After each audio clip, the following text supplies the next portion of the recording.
अस्सलाम वालेकुम नाज़रीन, सिंध ऑनलाइन टीवी में भलीकार आवां इमरान मलिक शामिल कयूं था हिन वक्त जूं ख़बरूं।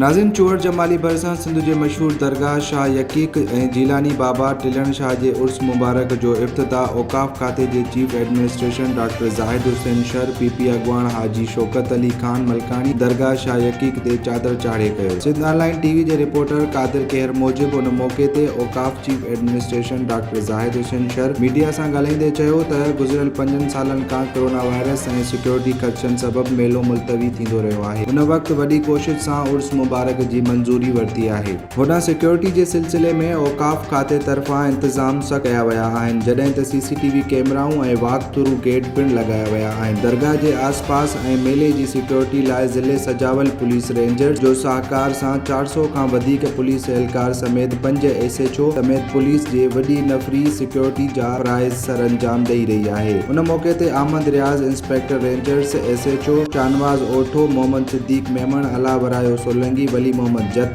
समेत ॿिया पिणु मौजूद हुआ। वधीक ख़बरुनि ऐं अपडेट्स जे लाइ ॾिसंदा रहो सिंध ऑनलाइन टीवी।